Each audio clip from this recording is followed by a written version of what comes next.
Hola Mar, ¿cómo estás? Estamos en tiempo, ya ahí arrancamos. Estamos esperando, somos tres los compas que vamos a dar el repaso, así que ahí se mete la tercera compa y arrancamos nomás, pero ya estamos en hora.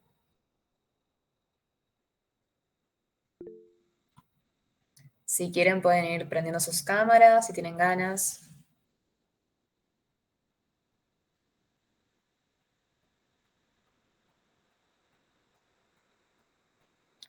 Sí, Mati, hay simulacro al final.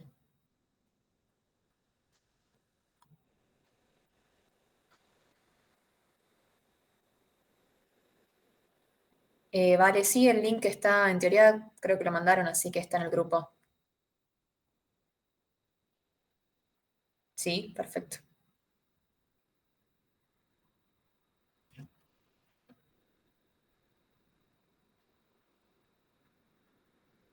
Bueno, ahí veo que llegó Julie, así que podemos arrancar. Hola, Julie. Buenas, ¿cómo están?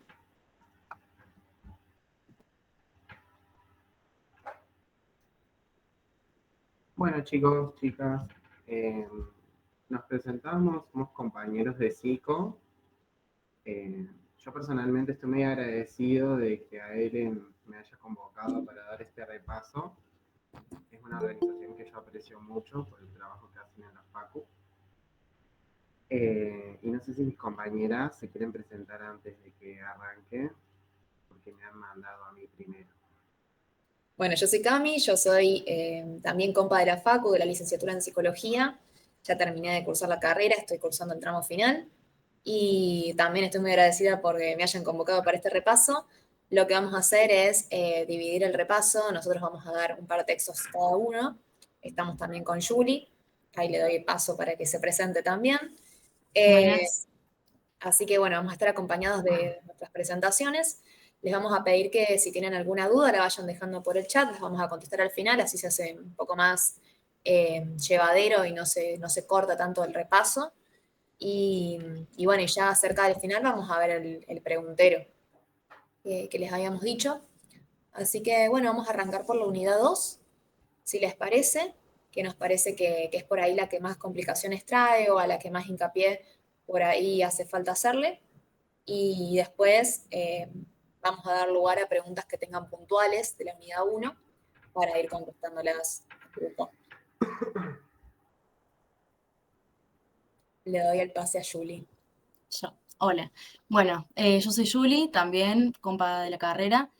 Ya terminé de cursar también, estamos haciendo el tramo final. Y nada, agradecerles también que participen, que se copen con estas instancias. Hay un montón de laburo atrás de esto y es también para darles una mano a ustedes y para que siempre vayan a rendir un poco más seguros de lo que podrían estar. A nosotras particularmente siempre nos sirvió mucho. Los repasos y los días previos siempre son caóticos, entonces esperemos que les sirva a ustedes porque lo preparamos con mucho esmero. Bueno, antes de comenzar, dos cositas quería agregar. La primera es que preguntarles, no les preguntamos si nos escuchan, nos ven bien y todo. Bien, ahí veo a Mar que está levantando los dedos, así que me imagino que todos y todas están pudiendo. Eso por un lado, y por otro lado, bueno, reforzar esto que dice Julie, y esto es una instancia evaluativa más, no es la única. Muchas veces con nuestras historias podemos llegar a la UNC, o a la universidad, mejor dicho, con millones de imaginarios. De eso trata un poquito la unidad uno también, ¿no? ¿Qué significa ser estudiante? ¿Qué nos pasa a la hora de estar en una universidad, tanto a nivel personal como familiar y vincular? Así que bueno, de este lado le queremos dar nuestras energías, que no son suficientes para estos días previos al parcial. Y bueno, reforzar esto de que es una instancia evaluativa, no es la muerte ni el fin de nadie, significa mucho para uno siempre. Y que nosotros ese día, en realidad los compañeros de Asociación Libre, van a estar presentes por las redes sociales, en la mesita, por cualquier inconveniente bueno, que surja en ese momento. Así que bueno, sin más que decir, voy a hacer la presentación de un Power que preparé. Yo no soy muy amigo de la tecnología, creo que lo voy a hacer bien. Bueno, ¿se ve bien? Sí, perfecto. Bueno, vamos a ver. Bueno, el primer texto que vamos a desarrollar es el de Zaforcada, es de la psicología sanitaria. Mi tesis fue enmarcada en la psicología sanitaria. Este es un área que a mí personalmente me gusta mucho, no solamente por los contenidos que se desarrollan acá, sino por el alcance que tiene y la importancia. Si bien ninguna área es más que la otra, para mí sí, así que espero darlo todo. Bueno, Zaforcada en un primer momento, la explicación no va a estar de manera lineal, sino también algo que les recomiendo a lo largo de la carrera es leer tanto el autor como el título. Porque en el título muchas veces pasa que lo pasamos de largo eh, y nos dice mucho más de lo que nos dice el texto. El texto de Zaforcada se llama Historia, Fundamentos y Perspectiva. Entonces, lo que nos tenemos que llevar de esto es la historia de la psicología sanitaria, los fundamentos y las perspectivas. Por ahí esto acá también es un tip para la carrera y para esta instancia evaluativa en donde van a hacer preguntas sobre esos tres ejes, digamos, del texto en sí. Como surgimiento de la psicología sanitaria se entiende el 1 de octubre del 69, en donde se crea la Facultad de Filosofía, como dice en la placa, el Centro de Investigación de Psicología Social. Este centro tiene 3 líneas de desarrollo que después van a estar explicadas y se van a dar cuenta que están interrelacionadas con la actualidad. Y también, hago un paréntesis, en la explicación también lo que voy a tratar de hacer es contextualizar. Sirve mucho contextualizar para darse cuenta de por qué se está dando este acontecimiento, que no es que alguna persona dijo, che, creemos la psicología sanitaria como área, porque es importante y listo, sino porque hubo una demanda en el contexto que lo determinó así.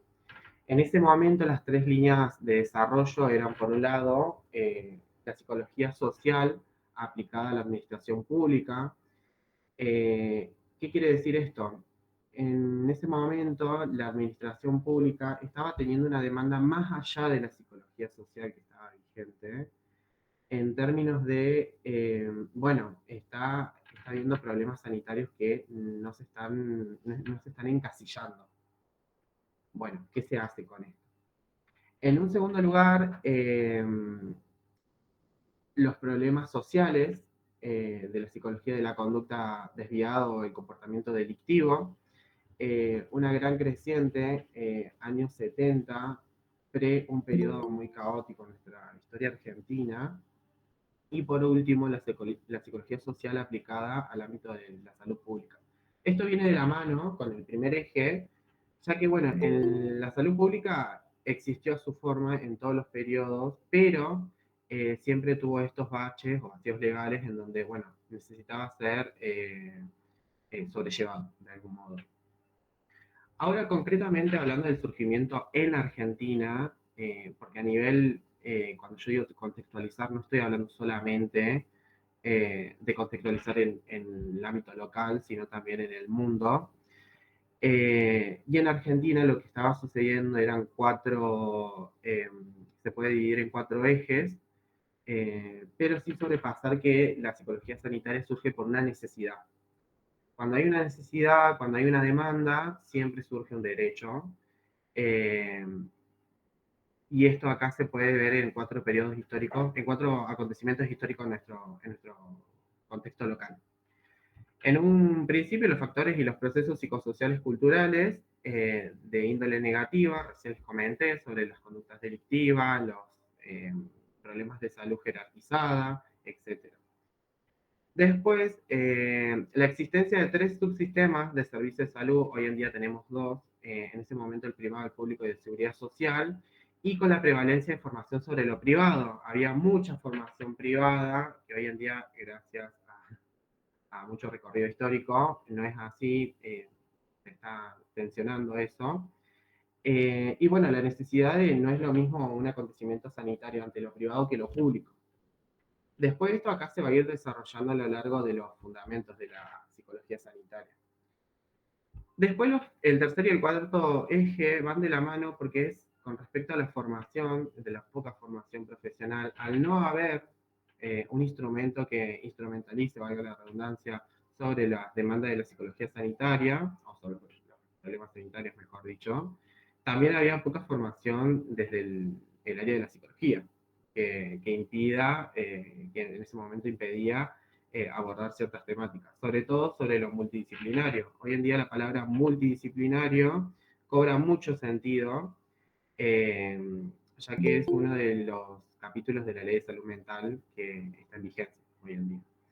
Y después les dije que el tercer y el cuarto eje venían de la mano, ya que trata sobre la formación en sí, no solamente sobre el ejercicio de rol profesional, sino también sobre el modo de ejecutarlo, sobre las vinculaciones de planificación, la ejecución, evaluación de las políticas y los quehaceres profesionales en general.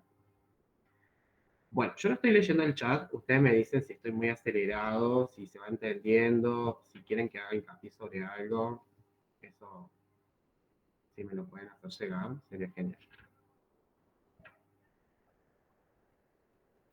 Rodri, al contrario, metele nomás que vas bien. Bueno, mortal. Bueno, en una segunda parte del texto de Desaforcada se desarrollan dos temarios, el perfil sanitario de un psicólogo sanitario y qué se necesita para ser psicólogo sanitario. Estos son aportes íntegramente del autor. O sea, yo les recomiendo que vayan al texto para reforzarlo, digamos, porque puede haber una pregunta sobre esto. Yo lo preguntaría. Y además porque el autor hace mucho hincapié, no sé si han tenido la oportunidad de leer el texto, se quedan unas páginas el autor desarrollando esto. Sobre el perfil del psicólogo sanitario, habla sobre el holismo. El holismo quiere decir que sea íntegro hacia muchas disciplinas, no solamente hacia lo que queda. Más adelante voy a hablar sobre la psicología social, que es el otro texto, y también habla sobre el holismo, ya que la sanitaria y la psicología social son dos áreas que dan mucho aporte a las demás áreas. Como dije al principio, no hay una área sobre la otra, están todas al mismo nivel, solamente que hay áreas que toman de las otras más que otras dan. En eso quiere decir el holismo, digamos. Lo científicamente fundado, desde dos concepciones lo plantea este autor sobre tanto el desarrollo humano como el conocimiento del neurodesarrollo. Esto no quiere, o sea, vuelvo a decir lo mismo, esta palabra de holismo, de tomar de otras disciplinas, el desarrollo humano y su contacto, bueno, que ya lo voy a desarrollar en el texto de psicología social, no tiene que ser unívoco, sino también sobre otras ramas que competen a la salud y a la salud mental, como el conocimiento del neurodesarrollo, que actualmente está teniendo su incidencia en la actualidad sobre los neurodesarrollos. No sé si han podido escuchar, se empezó a hablar más de esa parte. Y por último, algo que yo creo que van a escuchar y se van a cansar, sobre la formación constante. La formación constante es algo que es íntegro a toda la carrera para el autor, y yo comparto esto, para toda carrera en donde esté implicada la salud y la salud mental. Ya que la formación constante nos da las herramientas para poder, más herramientas y actualizaciones. Así que bueno, eso es el perfil de la psicología sanitaria si se usa por acá. Y después, ¿qué se necesita para ser psicólogo sanitario?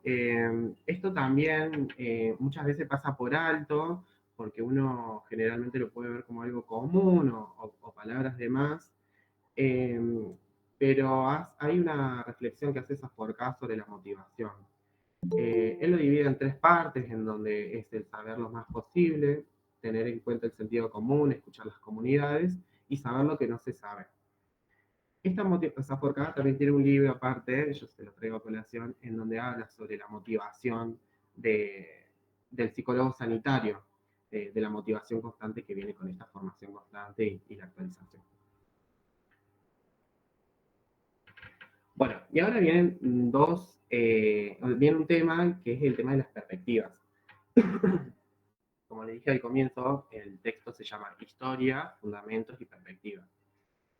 Esto de la perspectiva suele generar mucha confusión, sobre todo porque se piensa que están por separadas, pero en realidad ustedes piensen a las perspectivas como los giros epistemológicos.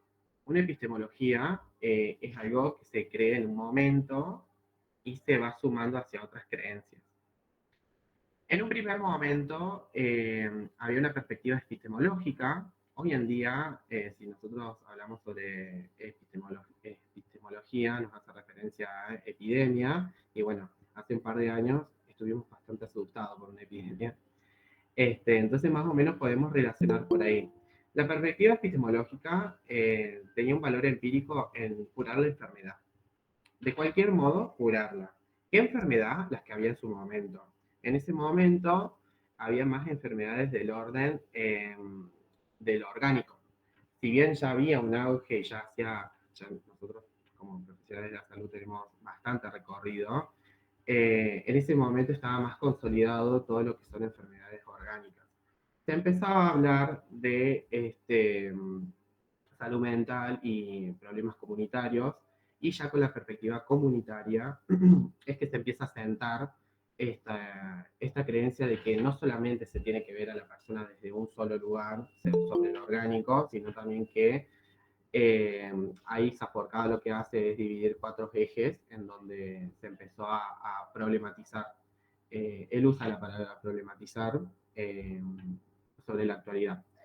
Bueno, la perspectiva comunitaria lo que empieza a hacer presión es en discutir, en llevar a la mesa ciertas afirmaciones médicas, sobre todo, con esto acá que yo le venía comentando, sobre entender solamente la persona desde lo orgánico, empezar a decir, bueno, esto y qué más.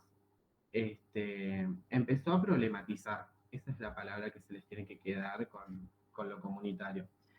Y también yo me lo imaginaría como un recorrido histórico, en donde primero se pensaba en curar la enfermedad orgánica y después decir, che, bueno, está perfecto esto, pero ¿por qué? ¿Por qué se está dando? ¿Por qué lo dice la ciencia? ¿Qué valor tiene la ciencia? Y esto en base a la evidencia científica. No nos tenemos que mover de que nosotros nos validamos de la evidencia científica. Y en Argentina hubo varios autores de evidencia científica local. Después, en otro apartado, lo que se comunica desde la perspectiva comunitaria, ya no solamente se quedaba en el individuo, sino que en la protección y promoción de la salud.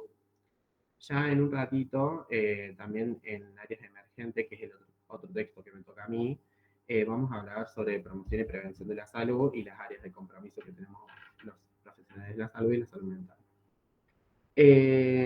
Bueno, es como un cambio de rol que se hace en esta parte, en donde primero estaba el orgánico y se pensaba en eso y no se pensaba en por qué se llegó ahí, y acá es como cambiar un orden en la jerarquía, en donde la protección y la promoción de la salud determinen nuestro quehacer profesional para el desempeño, digamos. Y después también algo... disculpen que voy y vengo, a mí me parece muy didáctico esto, con respecto a la formación, con respecto a los inicios, también lo comunitario te va a determinar que las universidades estén en constante formación y que haya una demanda por la formación. Sobre todo en esta área de la salud, sobre la agiología, que es la teoría de la salud. Y después, de la mano con el contexto de salud, la indeterminada manera de conocer a la salud y de cómo se contextualiza el concepto de salud y cómo se va criticando ese concepto de salud. Y lo que agrega la perspectiva comunitaria es un segundo concepto, que es sobre el valor del capitalismo, que determina la salud. Bueno, no sé si tienen alguna consulta por el momento. Rodri, ¿vamos bien? Si podés, un poquito más rápido. Bueno, le meto. Dale. Perdón. Bueno, el texto de psicología social de Graglia es un poco más estructural. En un primer momento nos yo siempre en lo que es áreas priorizo el surgimiento, porque me parecen inclusive preguntas de parcial. Los inicios de la psicología social, como dice en la placa, no es algo de la actualidad, sino nos remonta a la antigüedad, en donde Aristóteles, un filósofo, nos empieza a plantear problemáticas como, por ejemplo, la naturaleza social del hombre. ¿Cómo se relaciona el hombre?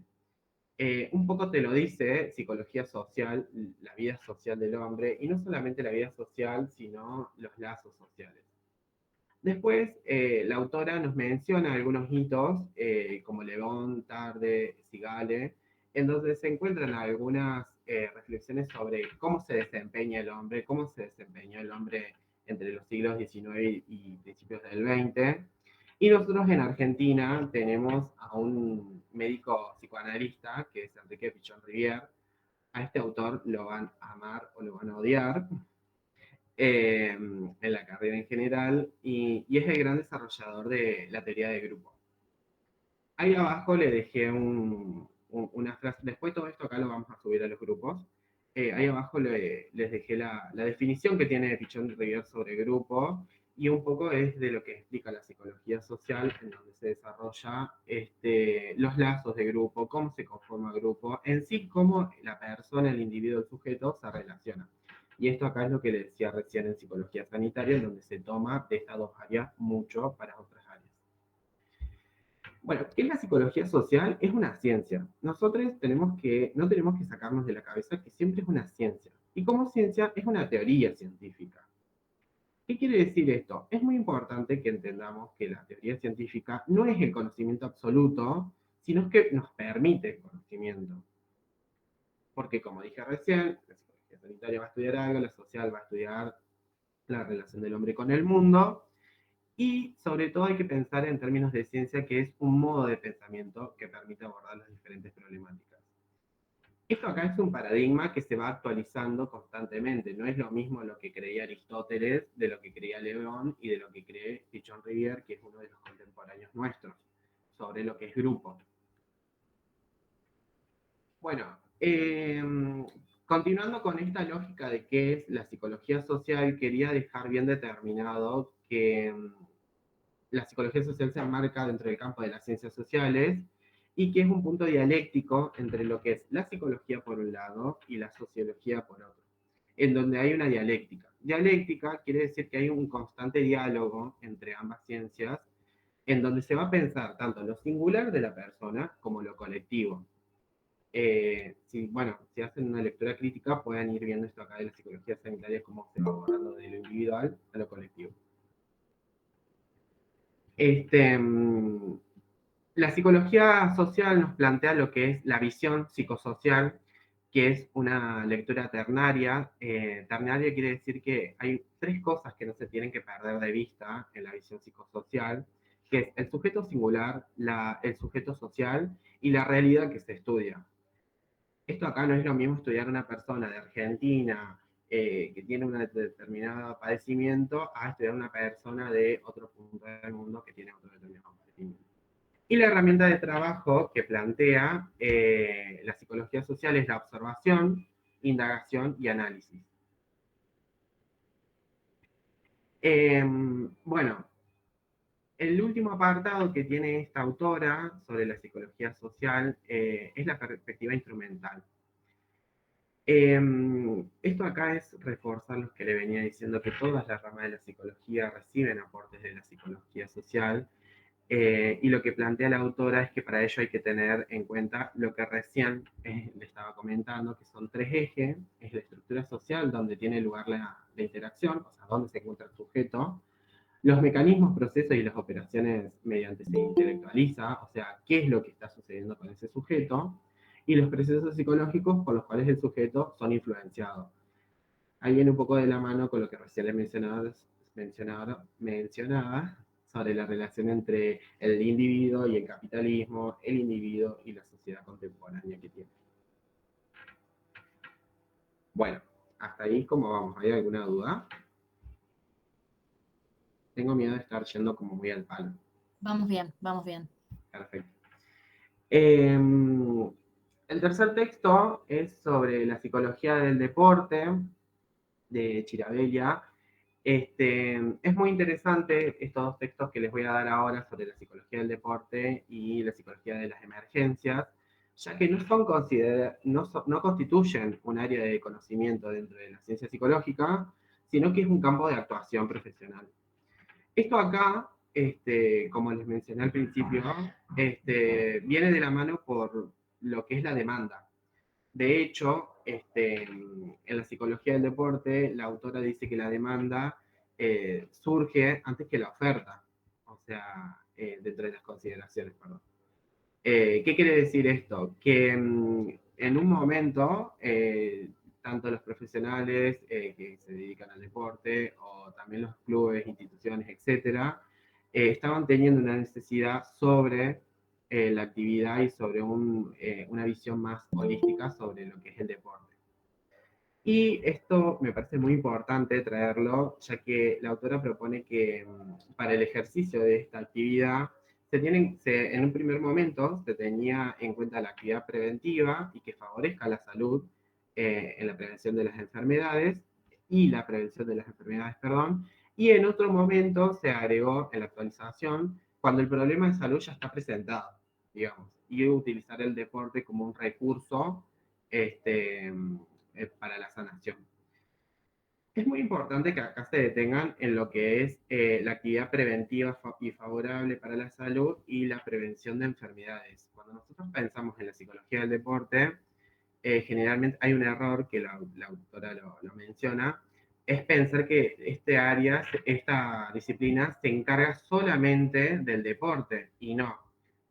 También está en prevención de enfermedades. Es como mucho más amplio de lo que parece.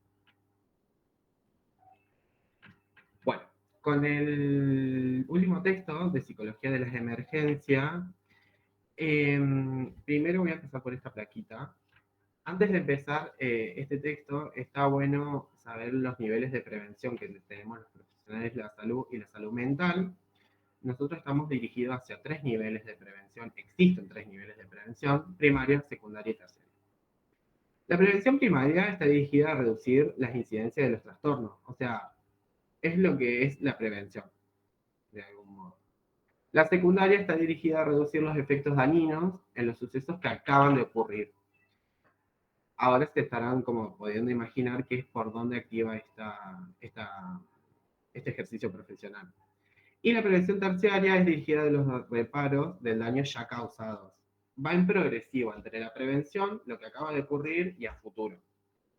Ahora bien, esta intervención, los profesionales de la psicología de emergencia encuadran su práctica dentro de la prevención secundaria. Es cuando la persona se encuentra en un estado de crisis, por ejemplo.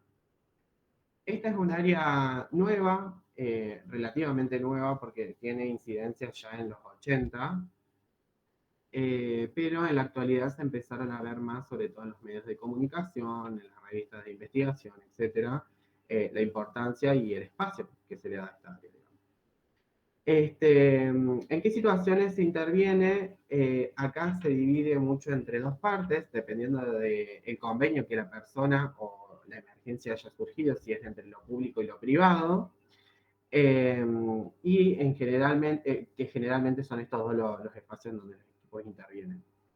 ¿Y con quiénes se interviene? Hay 3 afectados: los directos o los primarios, secundarios y terciarios. Los primarios o directos son las personas que están en pleno acto, digamos, los que han estado expuestas directamente a un suceso que genere una crisis. Los secundarios son las personas allegadas afectivamente hacia esa unidad primaria, y los terciarios a los profesionales encargados de la emergencia. Bueno, acá se puede pensar mucho en lo que es la continua formación, y que nosotros tenemos una ley de salud mental en donde dice que todos los profesionales de la salud y la salud mental tienen que estar formados en salud mental. Existen otras leyes aparte también. Continuando con quienes intervienen, hay 2 conceptos que la autora desarrolla, que le da un par de páginas, que es el de crisis y el de pánico colectivo, en donde, bueno, ahí está desarrollado, está escrito textual como le dice el texto, Resumiendo, la crisis es un estado temporal en donde se desorganiza la persona y no tiene todas las herramientas necesarias para sobrellevar ese evento.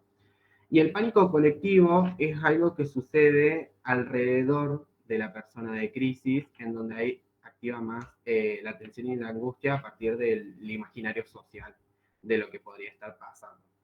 Después esto acá, se lo repito, se lo vamos a pasar a los grupos.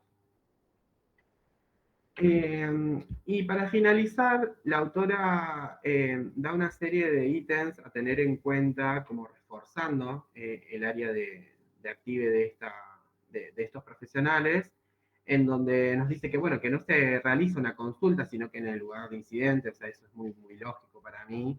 No es que en un accidente lo vamos a llevar al consultorio de la persona. Y que la duración se lleva a cabo en un tiempo limitado, ya que hay un protocolo sobre esto, que en general no se extienden a los 2 días. Las intensidades emocionales son mucho más altas que las que se pueden manejar en consultorio. En consultorio nosotros tenemos pacientes en donde va gradual, puede ser alta, puede ser baja. Y por último, y no menos importante, porque sé que es lo más importante para mí, el trabajo en equipo, lo interdisciplinario. Bueno, espero no haberme extendido mucho y que se haya entendido. Sí, creo que perfecto. Me sentí retado. Perdón. Está bien, un chiste. Bueno, Le doy espacio a mi compañera. dale. Amiga, ¿vos podés presentar mientras yo charlo? Pero por favor, qué eficiencia. Bueno, les cuento que yo hablo muy, muy rápido, así que me retan cualquier cosa porque posta hablo muy rápido. Y si no se entiende algo, también dejen las preguntas en el chat. Perfecto. Bueno, yo voy a hablar de lo que es la psicología clínica, el texto de Juan Eu. Pasamos. La psicología clínica, como lo primero que vamos a hablar es qué es la psicología clínica, es un área de especialidad de la psicología. Ustedes van a ver que dentro de la psicología nosotros podemos ser, por ejemplo, psicólogos clínicos, podemos ser psicólogos jurídicos, psicólogos educacionales, psicólogos comunitarios, etc. Hay un montón de áreas. Una de las áreas es la psicología clínica. ¿Cómo se constituye esta área? Bueno, se va a dar una acumulación de saberes, saberes teóricos, saberes técnicos, que van a dar respuestas a demandas en el campo de la salud. Comienza a haber demandas y esas demandas se acumulan en saberes teóricos y prácticos. Además de eso, se le suma una legitimación y un reconocimiento legal a las intervenciones. Ustedes ya deben haber visto en la unidad 1, por ejemplo, que antes el psicólogo o la psicóloga no era legitimado.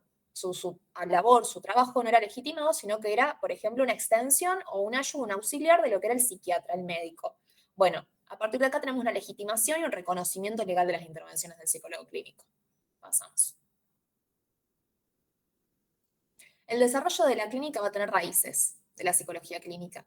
¿Cuáles son esas raíces? Bueno, ustedes van a ver que en el texto se desarrollan un par de filósofos antiguos con cada cosa, y a su vez hay un surgimiento específico al que Juan Eu le hace hincapié, que va a hacer que a fines del siglo XIX hay un desplazamiento de la visión filosófica por la experimentación.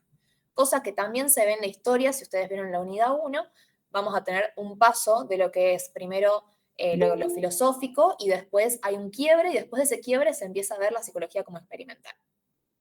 Eso vamos a entender las raíces ahí. Bien. Va a haber 2 hitos, dice la autora, para la psicología clínica en el siglo XIX. ¿Cuáles son esos 2 hitos? Por un lado, Whitmer en el 1896, que va a ser el fundador de la psicología clínica, o sea, si a ustedes les preguntan en el Choice quién es el fundador de la psicología clínica, es Whitmer, ¿ok?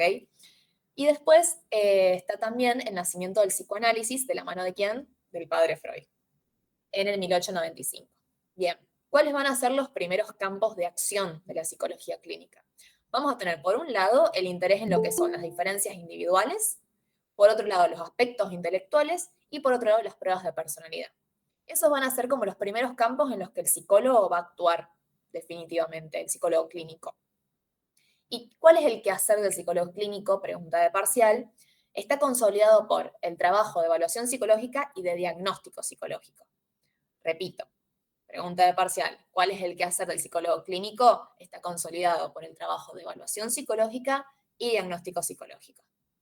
Bien, vamos a lo que es la historia. Vamos a tener 3 periodos. Yo seleccioné como los que me parecen más importantes. Obviamente ustedes pueden ir después al texto y van a ver más todo en profundidad. En el 70 vamos a tener un interés en la evaluación del comportamiento, o sea, va a estar todo de la mano del conductismo. En el 80 ya se va a pasar del conductismo al interés en las pruebas de personalidad. Vieron que hablaba recién de que los primeros campos de acción eran las diferencias individuales, los aspectos intelectuales, las pruebas de personalidad. Bueno, en este paso al 80 a las pruebas de personalidad, vamos a tener, por ejemplo, lo que es el desarrollo de manuales. Ustedes quizás todavía no lo conocen, pero por ejemplo hay un manual que es el DCM, donde están todas las características que tiene cierto diagnóstico. Entonces vos decís, por ejemplo, un trastorno obsesivo compulsivo tiene ciertas características, ciertas conductas que lo hacen, que lo funden. Eso empieza como a desarrollarse o a hacerse hincapié en el 80. ¿Qué pasa hoy? ¿Qué pasa en la actualidad? Hoy conviven lo que son las pruebas de personalidad, lo que es la evaluación psicodiagnóstica, y a eso se le suma la evaluación neuropsicológica.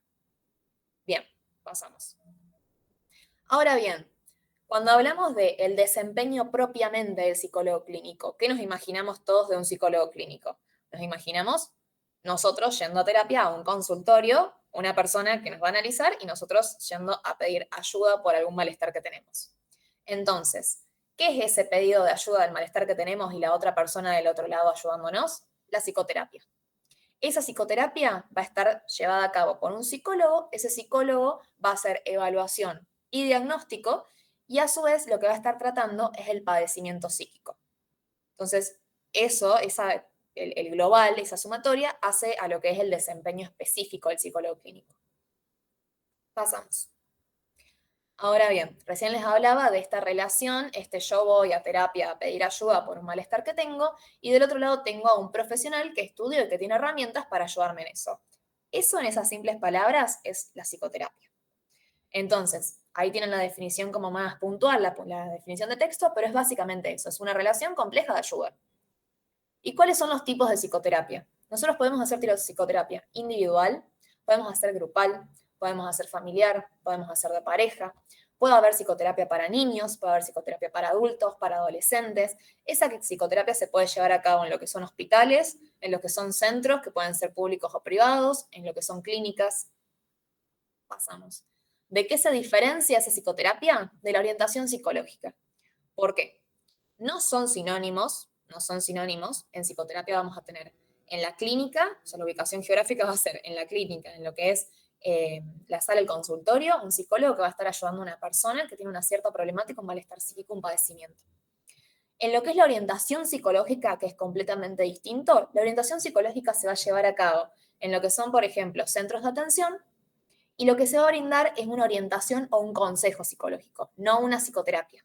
Bien, se trabaja generalmente con personas que están predominantemente estables, o sea, no hay mucho riesgo, no hay algo tan grande para trabajar, y se trabaja principalmente desde la prevención y desde la promoción de la salud. Bien, investigación psicológica.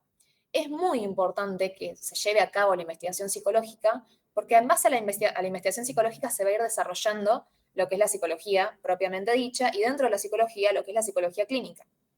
¿Por qué? Porque se van a llevar a cabo lo que son instrumentos, se van a mejorar esos instrumentos, y en el terreno de la psicoterapia se va a investigar para evaluar los resultados terapéuticos, es decir, yo hice esta terapia, ¿está funcionando esta terapia? ¿Está dando resultados? Para eso va a ser importante la investigación psicológica, porque de nada tiene sentido que se haga terapia si después esa terapia no sirve.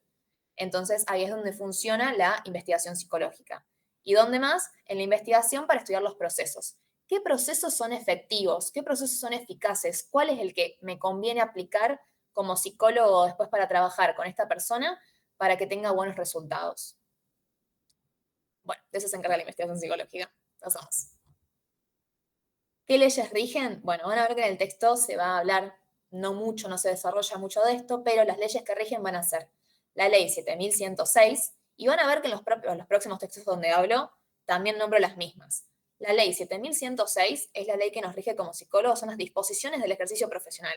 Seas del tipo de psicólogo que seas, trabajes en el área que sea, clínica, laboral, educacional, lo que sea, vas a estar regido sí o sí por las disposiciones de la ley 7106. A su vez, vas a estar atravesado por el código de ética, que ya vamos a hablar más adelante de esto, y la ley 26.657, que se la pueden ir tatuando porque la van a ver durante toda la carrera y se la van a aprender de memoria, que es la Ley Nacional de Salud Mental. Bien, hasta acá, psicología clínica. Ahora vamos a hablar de lo que es, ¿fui muy rápido o estoy bien? ¿Bien? Pues, Vas bien, vas bien. perfecto. Vamos a lo que es psicología del trabajo y las organizaciones, que por supuesto es mi favorita. El texto es el texto de Di Paola. Y vamos a empezar por lo que es la definición de trabajo. ¿Qué es lo que consideramos trabajo?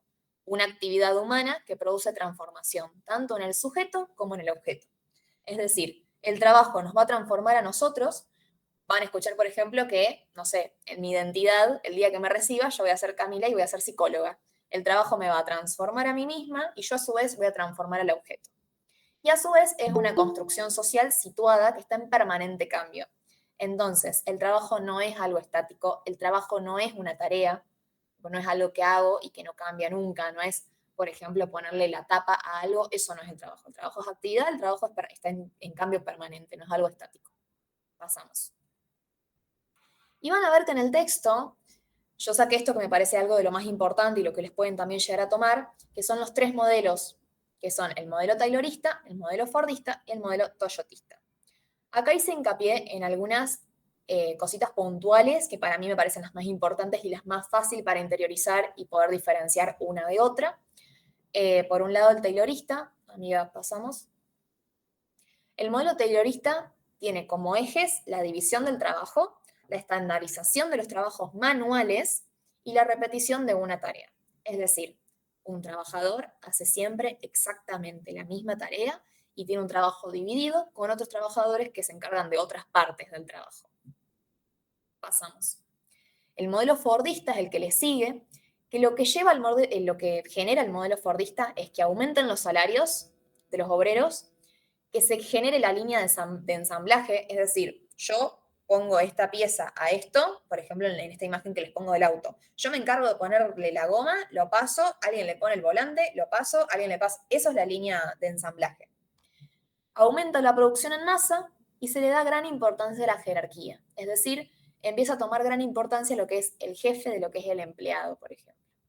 Pasamos.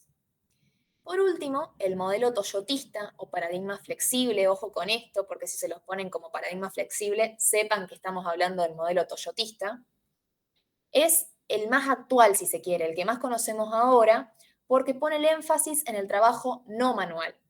Es decir, que se pone énfasis en lo que es el conocimiento, en la importancia de que el sujeto participe activamente del trabajo, de la toma de decisiones. Hoy en día, por ejemplo, uno de esos trabajos, o que se acerca más a lo que es el modelo toyotista, es el trabajo en casa. Eso está permitido, o sea, se permite a partir del paradigma flexible. ¿Y qué se hace? Ustedes seguramente conozcan, o quizás alguno de ustedes sea emprendedor. Es esto de, bueno, hay series pequeñas, o sea, se produce una cierta cantidad de elementos, de cosas, que en realidad son productos distintos uno de otro y que generalmente se producen una vez que ya te entró la demanda. Es decir, alguien pide el producto y a partir de ahí vos lo producís. Esto es, se produce postventa, que es just in time. Pasamos. Ahora bien, la evolución de del trabajo de los psicólogos. En un primer momento vamos a tener los psicólogos industriales, que así se llamaba antes a los psicólogos laborales. Después ya van a ver cuando cursen psicología laboral que hay todo un cambio de paradigma y se va trabajando distinto y ahí se pasa. En un primer momento los psicólogos industriales, ¿en qué trabajaban? En la administración de pruebas en los procesos de selección. Entonces, se encargaban básicamente de lo que hoy conocemos como recursos humanos. Vieron que cuando te toman para un trabajo te hacen una prueba de selección y te hacen ciertas preguntas y ciertas pruebas psicométricas o proyectivas y a partir de ahí, bueno, de eso se encargaban antes únicamente los psicólogos laborales llamados psicólogos industriales. Entonces, ¿qué hacían efectivamente? Homogeneización de procesos, se encargaban de establecer lo que eran las normas en el trabajo y de las capacidades del trabajador, que cada trabajador sea el mejor para el mejor puesto, para X puesto. O sea, que no entre cualquier persona a cualquier puesto, sino buscar las competencias, buscar que tengan las capacidades para que sea el mejor para el puesto. En un segundo momento, ya se empieza a tener interés en la calidad de vida laboral. Y ahí ya cambiamos como de paradigma. Pasamos. Entonces, ¿de qué se encarga el psicólogo laboral? El psicólogo laboral o en la psicología del trabajo, lo que se trabaja, lo que se estudia es abordar y comprender las tensiones, el malestar, el sufrimiento, las contradicciones que genera el trabajo. Imagino que muchos de quienes trabajan acá o conocen gente que trabaje también, no es todo color de rosa, el trabajo genera malestar, genera sufrimiento y es importante que se estudie ese sufrimiento para poder disminuirlo. Y para trabajar siempre, obvio, desde un abordaje de salud. Entonces, ¿sobre qué trabaja el psicólogo de las organizaciones y el trabajo? En 3 tipos de relaciones, y esto es importante. En la relación entre el hombre y la tarea, es decir, la relación entre lo que el hombre efectivamente hace como actividad, la relación entre el sujeto y la organización, y las relaciones interpersonales que se dan dentro de un grupo, dentro de una organización. Entonces, el psicólogo puede intervenir en organizaciones públicas, en organizaciones privadas, en la organización civil, por ejemplo, que son las organizaciones sin fines de lucro, como una ONG, y trabajar desde el interior de la organización, como parte de la organización, o como externo, por ejemplo, un consultor. ¿Cómo trabaja? Diagnostica y toma decisiones metodológicas, es decir, analizo la situación y a partir de que analizo la situación, diagnostico qué le está pasando a esto y a partir de ahí qué puedo hacer para mejorar esto. ¿De qué manera? Interdisciplinariamente, es decir, con otros profesionales de otras áreas. Ahora bien, el marco normativo. Van a ver que otra vez aparece lo mismo. La Ley 7106 de disposiciones para el ejercicio profesional. Esta ley va a establecer cuál es el trabajo, cuáles son las características. Van a ver que en el texto tienen como una lista detallada de todo lo que la ley propone para el psicólogo de las organizaciones y el trabajo. Bueno, el Colegio de Psicólogos va a ampliar esa descripción. Va a agregar otras cositas que también está dentro del texto, si las quieren chusmear. Y a su vez, por supuesto, va a estar atravesada por la Ley Nacional de Salud Mental, que es la 26.657. Pasamos. Bien. Ahora vamos a ver el texto de políticas públicas, que son varios los autores, que es de Campodónico, el primero que aparece. ¿Qué vamos a ver en este texto? Vamos a ver desde la profesionalización de la psicología hasta el establecimiento de la Ley de Salud Mental. Es decir, desde que nosotros no éramos considerados psicólogos y ahora somos considerados psicólogos porque hay psicólogos recibidos, hasta la Ley de Salud Mental, 2010. Cuando hablamos de prácticas en salud mental, hablamos de un conjunto simultáneo de representaciones, saberes y acciones específicas de un campo definido, que es el de la salud mental. ¿Es un espacio homogéneo? No. Hay contradicciones, sí, y hay muchos antagonismos.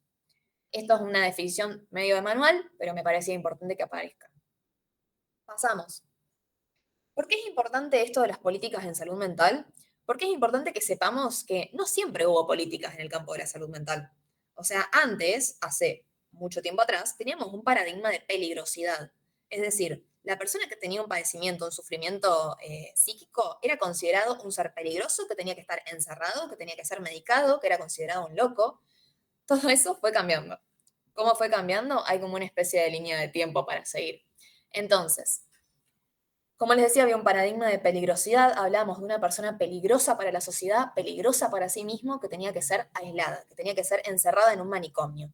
Entonces pasamos de un modelo asilar, es decir, un modelo en el que encerramos a esta persona, a un modelo de políticas públicas en el campo de la salud mental. Tenemos un paradigma de peligrosidad, decía, este ser peligroso. Pasamos de ahí al modelo asilar manicomial, donde se empieza a medicalizar la locura. Entonces, ya ahí aparecen los psiquiatras a medicar y a partir de ahí contenemos de alguna manera a este loco.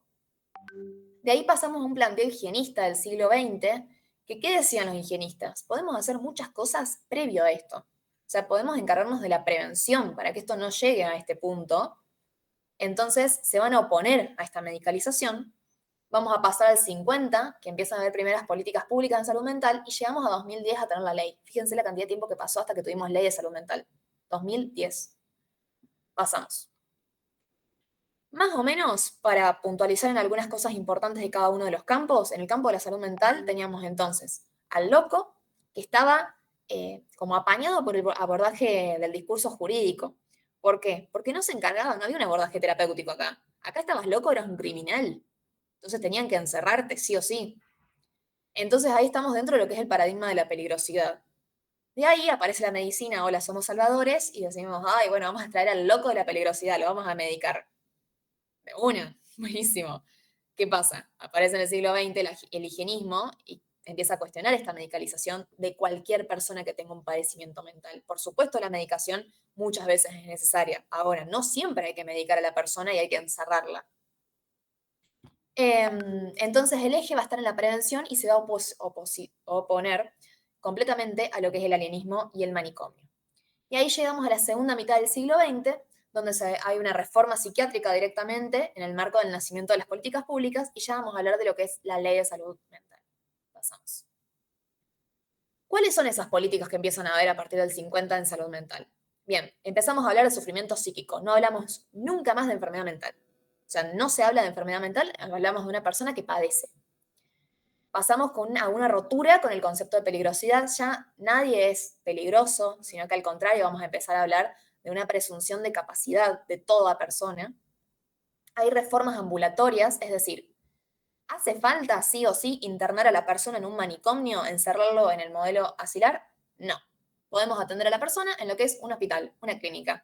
Entonces, siempre que se pueda, lo ideal y lo que establece la ley es que vamos a hacer una atención ambulatoria, es decir, en hospitales, en clínicas, sanatorios.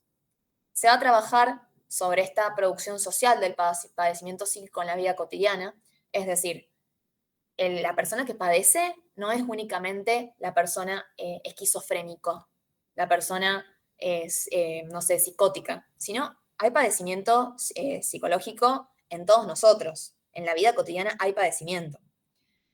Van a modificar las reglas jurídicas, van a ver que después la ley, si leen la ley o si ya leyeron, cambia todo esto de quién es el que establece. Por ejemplo, tiene que pasar por un juez, ese juez tiene que dictaminar que esa persona sea internada. Bueno, hay una serie de protocolos que cambian. Y abordaje interdisciplinario e intersectorial. Pasamos. Vamos a tener una distinción muy clara entre lo que es la salud pública y la salud privada. Salud pública está en manos del Estado, depende del Estado, y sirve a los intereses del conjunto de la población, a todos. Muy distinto de la salud privada, que responde a leyes de costo-beneficio y solo acceden a la salud privada quienes tienen la capacidad o tienen los medios para pagarla. Y ahí hablamos de lo que hablaba Rodri antes, que son los tipos de atención en salud. Vamos a tener 3 tipos de atención en salud, que van a ser primaria, secundaria y terciaria. Esto de los tipos de atención en salud, como la ley de salud mental, lo van a ver durante toda la carrera, así que se lo van a aprender como una ley propia. Tienen la atención, perdón amigos, volvemos. Atención primaria es antes de que las cosas pasen. Atención secundaria es mientras está sucediendo. Y atención terciaria es después de que sucedió para que no haya reincidencia, para que eso no vuelva a pasar. Ahora sí. Y acá les hice como una especie de popurrí de cosas importantes de la ley de salud mental, que a mí me parecen muy importantes, pero es como para que las tengan, se vayan familiarizando y teniendo en claro, que es básicamente la ley establece un marco de referencia para prácticas sociocomunitarias y de internación. Van a ver que ya no es lo mismo que antes, ya no cualquier persona, una persona con padecimiento no necesariamente se interna, la internación va a ser lo último, tipo, cuando no quede otra se va a internar, si no siempre se va a atender de otra manera todo lo que se pueda. Hay un cambio en la concepción de lo que es la salud mental, van a ver que se va a establecer como un proceso multideterminado. Hay una presunción de capacidad de todas las personas, ya nunca van a escuchar la palabra incapaz a partir de la ley de salud mental, nadie es incapaz. Se habla de capacidad de todas las personas. Hay un diagnóstico no fragmentado, es decir, no es que agarramos únicamente lo biológico y decimos que a partir de lo biológico esta persona es loca. No. Hay un diagnóstico no fragmentado, tenemos un montón de profesionales que hacen evaluaciones transdisciplinarias e interdisciplinarias y a partir de ahí se genera un diagnóstico. Va a otorgar derechos, va a incorporar las adicciones como parte de la política de salud mental, va a enfatizar en la interdisciplina, el abordaje en atención primaria fuera del ámbito de internación preferentemente. La prescripción de medicación va a ser solo con fines terapéuticos, únicamente con fines terapéuticos, y la internación, como decía, no es que esté prohibida, no está prohibida, pero sí es el último recurso posible.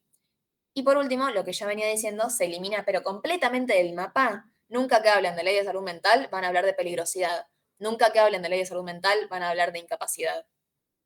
Pasamos. Hasta ahí lo que es políticas públicas.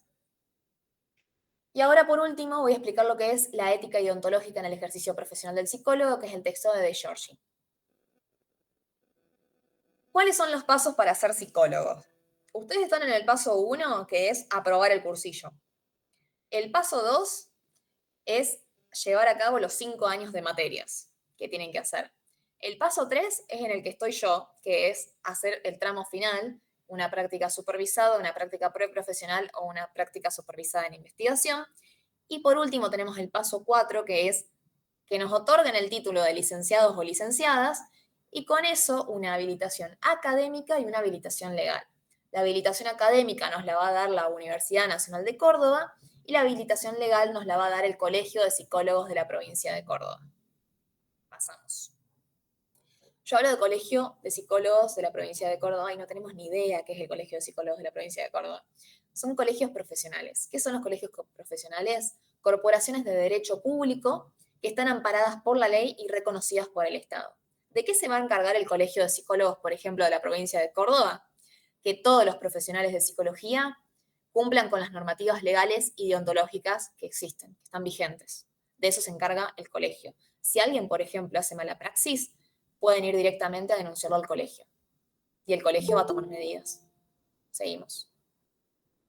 Acá la profe de Giorgi va a hacer una diferenciación entre lo que es la ética, la moral y la deontología.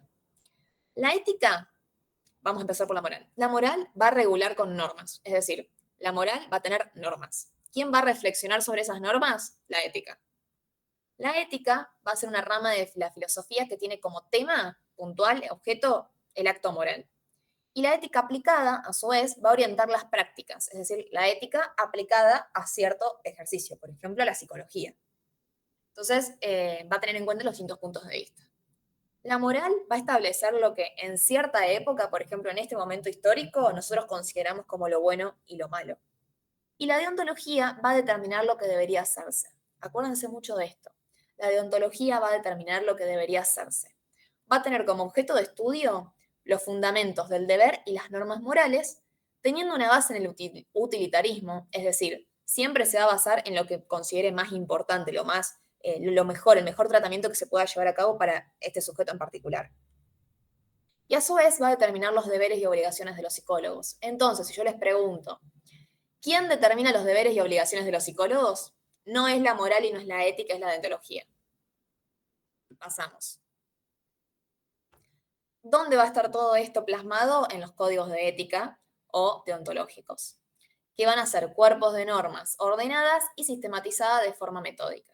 No sé si ya tuvieron acceso a un código de ética o deontológica, básicamente es un manual en el que tienen, por ejemplo, no sé, punto número 1, se desarrolla el punto número 1 y tienen punto número 1, punto 2, y se desarrolla 1.3 y así se va desglosando.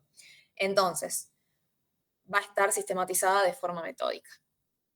Es un conjunto de normas que están guiadas por principios, esto es muy importante porque ahora vamos a hablar de los principios, por principios que regula y cumple su función normativa y registradora en el ámbito de una determinada profesión. Es decir, vamos a tener un código de ética específico para la psicología. ¿Cuáles son esos principios éticos generales que guían al conjunto de normas? Van a ser el consentimiento informado, la honestidad intelectual y el derecho a la privacidad. El derecho a la privacidad es el que nos va a dar después lo que es el secreto profesional. Volví, amiga. Explico brevemente, consentimiento informado. Ustedes cuando van a hacer terapia, el profesional necesariamente les tiene que explicar de qué se va a tratar la terapia, cuáles son las condiciones, cuáles van a ser los honorarios, cuál va a ser el encuadre, cuánto tiempo van a ir a la terapia. Todas esas consideraciones, ustedes van a aceptar todo eso y ahí lo estoy hablando en términos generales como para que esto no sea chino básico, pero ahí hablamos de consentimiento informado. Honestidad intelectual es que la persona, básicamente, el psicólogo, no va a poder actuar con conocimientos que no tenga. O sea, sí o sí tiene que estar formado para ejercer como psicólogo. Derecho a la privacidad es esto que hablamos del secreto profesional. Lo que vos me cuentes a mí en terapia, lo que me cuentes en el consultorio, muere conmigo. A no ser que pase algo como, por ejemplo, esté en riesgo alguien más. Ahí hay como grises. Pero básicamente, y a rasgos muy generales, es eso. Y bueno, y ya después, en el próximo coso. No lo vamos a hacer ahora, pero hay un par de choice sobre todos estos temas que di para que vayamos viendo puntual a ver qué les quedó y qué no les quedó de todo esto. Pero ahí doy por finalizada, no sé si tienen alguna duda, si tienen alguna duda los leo después en el chat y vamos con Julie, así esto no dura 1000 horas y pueden irse a dormir. Rápida y concisa. Te espero si me puedes presentar.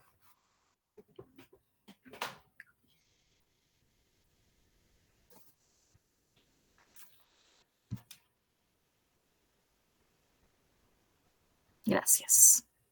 ¿Me ven y me escuchan todos bien? Sí, sabemos que vamos rápido, pasa que tenemos tiempo acotado y queremos dar todo para que se vayan por lo menos con una idea de cada cosa. Un poco lo que yo fui haciendo a medida que leía los textos y para darles a ustedes es extraer los ejes de cada texto, que es indispensable para no perderse, porque muchas veces los textos son largos y reiterativos y a la hora de sacar una conclusión de qué habla, no tenemos ni idea. Entonces lo que yo intenté hacer con ustedes es esto. Bueno, con respecto al texto de introducción a las prácticas profesionales de la psicología, este texto es de Juaneu y Baiman. Muy importante saber los autores de cada texto porque probablemente se los tomen en los enunciados durante toda la carrera. Venimos hablando hace una hora sobre las áreas de la psicología, pero sin saber qué son las áreas de la psicología. Entonces, un área es un espacio delimitado por ciertas características. Está bien definido y es bien puntual. Y particularmente está compuesto por un cúmulo de conocimientos. Es decir, hay ciertas investigaciones o ciertas, digamos, sí, cierto conocimiento que se va unificando en lo que es un área, ¿sí? Y surgen a partir de una demanda social. La más conocida es la psicología clínica, que surge a partir de la Segunda Guerra Mundial con la necesidad de poder evaluar y tratar a los veteranos de guerra y en, bueno, justamente las problemáticas que estaban teniendo. Justamente, bueno, un área tiene, además del cúmulo de conocimientos, objetivos específicos y trabajan sobre una población específica. Entonces, si hablamos, por ejemplo, de psicología clínica, podemos, como decía Cami antes, trabajar sobre una población específica como es niños o adolescentes. También en el área, no sé, jurídica se trabaja sobre población dentro del contexto penitenciario y así. Y algo indispensable para reconocer un área es que no puede ser abarcada por una esfera mayor. Justamente ese conocimiento pertenece a esa área en puntual y es lo que determina su área de acción. Las áreas están determinadas, como decía Cami antes, y que lo van a ver siempre, por la ley 7106, que es la disposición para el ejercicio de psicología. Principalmente la ley, más, palabras menos, reconoce las áreas clínica, educacional, jurídica, social y laboral. Verán que no está la sanitaria, porque esta se reconoció después con la resolución 21. Y es la última área en reconocerse a nivel legal. Después tenemos una serie de asociaciones que reconocen estas áreas, pero que le van sumando nuevas a partir justamente de lo que decíamos antes de la demanda social. La que yo considero más importante es la FEPRA, que es la Federación de Psicólogos de la República Argentina, que es la que agrupa a todos los colegios de psicólogos del país. Y reconoce justamente estas 6 áreas y suma otras como derechos humanos, discapacidad, educación, género, psicología del tránsito, etc. Después tenemos la SIP y la ULAPSI. La SIP es la Sociedad Interamericana de Psicología, si no me equivoco, y la ULAPSI latinoamericana, Unión Latinoamericana de Psicología, tengo el machete, que lo que hacen es ampliar el área de conocimiento de la psicología en base a intereses dentro de América Latina. De acá viene la importancia de la investigación constante en psicología, que es a lo que venimos hablando, y de la investigación situada, porque de nada nos sirve evaluar o generar tratamientos para personas de acá en Argentina con conocimientos de España, por ejemplo, o Estados Unidos. Entonces, lo que hace es sumar a las áreas distintos campos de conocimiento como el ambiente, el deporte, la comunitaria, la pobreza, la organizacional, todo dentro de la población latinoamericana. Y después está la APA y la APS. La APA la van a escuchar siempre porque desarrolla una gran cantidad de contenido constantemente y de hecho tiene 54 divisiones que cada una responde a un área distinta dentro de la psicología. Son un montón y en el texto está en un cuadro así gigante. Y lo que busca es la promoción y la protección de la psicología científica, la investigación y la enseñanza. De nuevo, es un eje transversal a todo lo que es la licenciatura en psicología. Ahora sí pasamos. Entonces, en conclusiones, dentro de lo que es las áreas de psicología, independientemente de dónde ejerzamos, siempre tenemos que estar atravesados por la ética y la deontología, que es lo que hablaba Cami antes. Y si bien las áreas están bien delimitadas, sus fronteras no son taxativas. ¿Qué quiere decir esto? La necesidad constante de comunicarse con otros profesionales dentro de la misma disciplina, o sea, dentro de la misma psicología, y a su vez dentro de otras disciplinas, como lo puede ser la medicina, la abogacía, la sociología, entre otras. Justamente la distinción entre ellas se va a realizar a partir de referencias teóricas, es decir, el cúmulo de conocimientos que hablamos antes, los fundamentos y los objetivos, es decir, a qué apunta el área.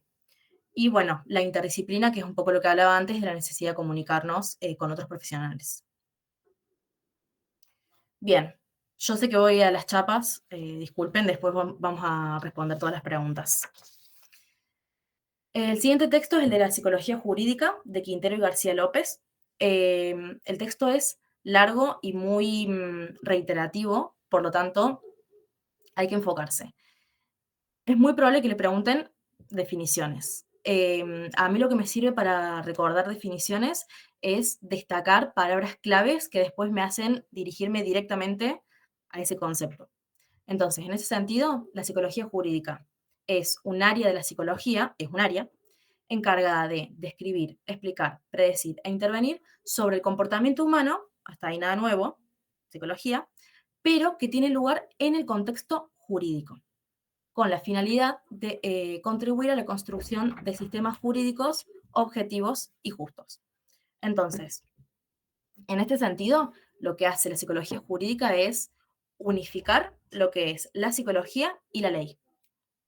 Palabras más, palabras menos. Entonces, la psicología está aplicada dentro del ámbito del derecho, llámese tribunales, juicios, la corte, policías, etc. Es el estudio del comportamiento humano, en justamente ese ámbito, la relación entre las ciencias del comportamiento, es decir, la psicología y la ley, y es siempre científica, empírica, interdisciplinaria e interprofesional. Esto para todas las áreas aplica, pero puntualmente en la psicología jurídica le hace mucho hincapié. Bueno, dentro de la jurídica, que es como el área más grande, tenemos distintas subáreas. Muy importante la distinción entre la psicología jurídica y la forense. Se suelen confundir y lo suelen preguntar. La forense es la aplicación de pruebas psicológicas para dar información al sistema legal.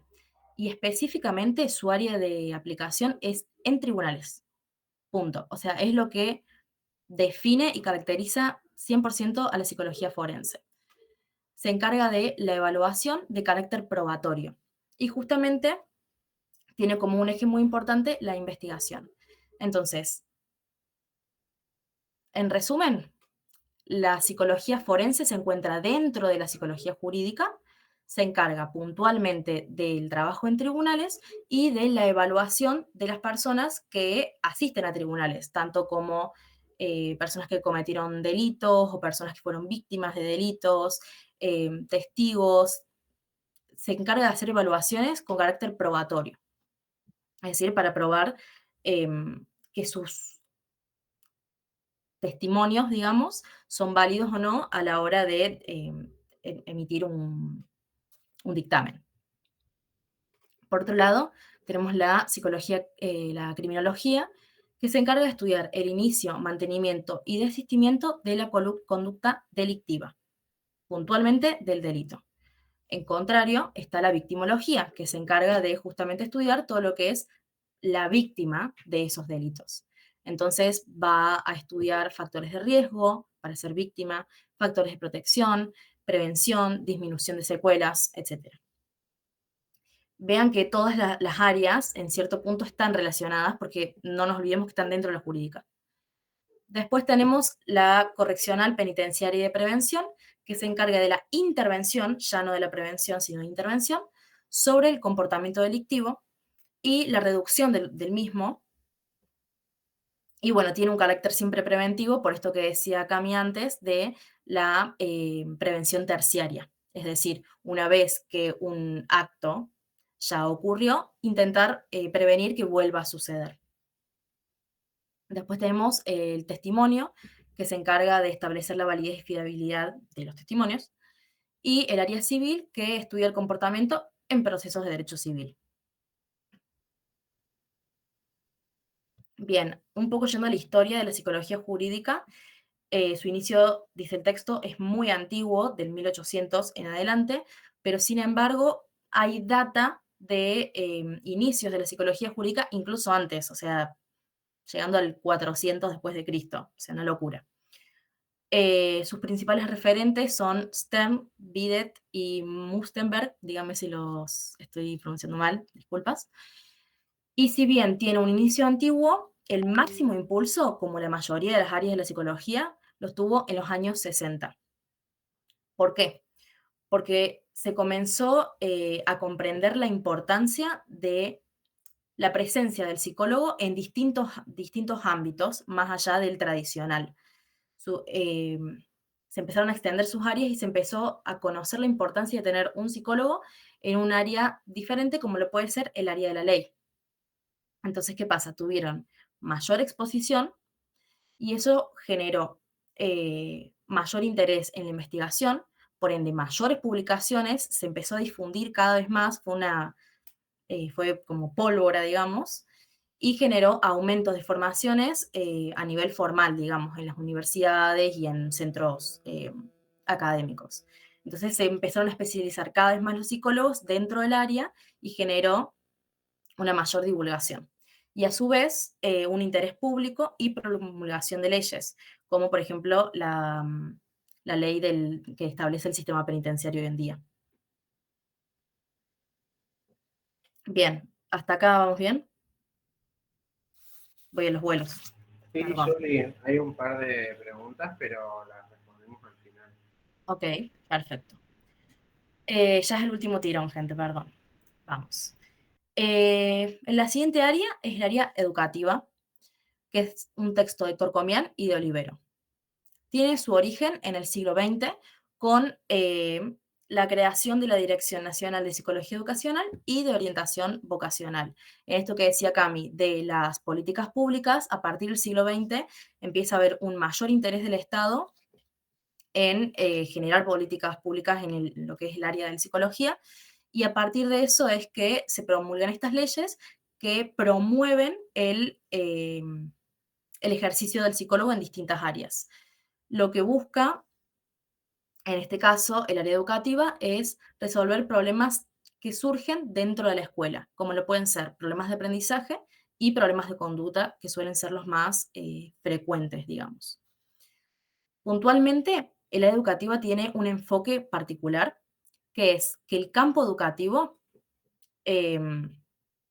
o sea, que el proceso de aprendizaje surge en un campo educativo y surge de manera compleja, es decir, no es únicamente como se pensaba antes, viene el estudiante, se sienta, recibe información, se va a su casa y viene a rendir y listo, sino que hay una interacción y un interjuego constante entre lo que es el sujeto de conocimiento, o sea, el estudiante, quien imparte el conocimiento, es decir, el docente, y el objeto del conocimiento. Esta tríada es transversal a toda el área educativa, tanto en el área, digamos, escolar como también universitaria. Y se encarga de un paradigma que vendría a ser interpretativo, en el sentido de que se comprende a las situaciones desde un enfoque complejo. O sea, ya no se entiende únicamente la relación estudiante-conocimiento o estudiante-escuela, sino que se lo entiende dentro de un contexto mucho más amplio, teniendo en cuenta contexto cultural, social, económico, se comprende a su familia, a su relación con sus pares, entre otros. Y esto es muy importante para establecer lo que es el rol del psicólogo, poder tener una mirada compleja de lo que es el área educativa, justamente. Y por esto, bueno, lo que decía antes, el estudiante se encuentra dentro de un sistema amplio, y se encarga el psicólogo del acompañamiento a las transformaciones culturales que justamente atraviesan a las instituciones hoy en día. Y obviamente, como decimos siempre, de manera interdisciplinaria. Bueno, algunas problemáticas educativas de las cuales se encargan los psicólogos en esta área son crisis educativas en relación con los cambios sociohistóricos. Es decir, con la modernidad, con la tecnologización y con la virtualización, ustedes sabrán por justamente pandemia, se genera un cambio y una ruptura en lo que son los sistemas educativos y en las instituciones en sí. Entonces, se genera una mayor desvinculación, si se puede decir, de los estudiantes con la institución a la que pertenecen, y esto genera una caída de la importancia que se les daba antes. Esto está en relación justamente con la transformación de las instituciones que pierden como su poder y pierden su eje central. No es tan complejo como preguntarles, por ejemplo, a nuestros padres qué rol tenían para ellos las universidades o los colegios secundarios, y darnos cuenta de que marcaba sus subjetividades de una manera como muy dura, muy marcada. Y eso hoy en día ya está en decadencia y en disminución de forma muy notoria, digamos. Y también, a su vez, genera un aumento del malestar en las personas que pertenecen a estas instituciones, como lo son los docentes, los mismos padres, los directivos, los alumnos, etc. A su vez, también un psicólogo educacional se encarga de estudiar las crisis y la equidad dentro de América Latina, teniendo en cuenta que la población educativa está compuesta por una gran diversidad, no solo a nivel individual, sino también a nivel social y económico. Por ende, es muy importante poder comprender de qué manera se van generando, digamos, estas tramas que terminan derivando en lo que es una institución. Bien, después se encarga de lo que es la construcción ciudadana, vinculada a la convivencia y a la formación ciudadana y a la formación democrática, digamos, que genera el paso por una institución y el poder aprender a vivir en sociedad, a los valores, las normas, todo lo que genera justamente la socialización y lo que generan las escuelas. Y por último, el aprendizaje en ámbitos formales versus el aprendizaje en ámbitos informales, lo cual se vio sumamente aumentado con la globalización y la virtualización, que hoy es mucho más común que las personas decidan formarse en ámbitos, no en instituciones académicas como universidades o secundarios, sino una formación más informal en el sentido de cursos más cortos, búsquedas por internet, bueno, ahora inteligencia artificial, etc. Bien, las funciones del psicólogo educativo se pueden dividir en tres: la asistencia, la capacitación y la investigación. La asistencia es por lo menos la que en el texto mayor importancia se le da, pero siempre hay que tener en cuenta que es una dinámica, es un interjuego entre las tres. Bien, entonces, dentro de lo que es la función asistencialista, digamos, tenemos la promoción de aprendizajes, la prevención en situaciones de riesgo, las transformaciones en la cultura institucional, que es viene un poco de la mano con lo que decíamos antes de las crisis en las instituciones, y justamente en cómo eso impacta a las personas que pasan por ella. en la convivencia escolar, el seguimiento en trayectorias y en procesos de inclusión, teniendo en cuenta la inclusión en un sentido amplio. Muchas veces cuando hablamos de inclusión se piensa, por ejemplo, únicamente en personas con discapacidad y en realidad al entender la inclusión podemos darnos cuenta que la particularidad de cada una de las personas dentro de las escuelas. Es decir, entender la heterogeneidad de las personas que allí asisten. Después tenemos, bueno, y también asiste en lo que es la educación sexual integral y los procesos de orientación vocacional en distintos momentos del trayecto vital.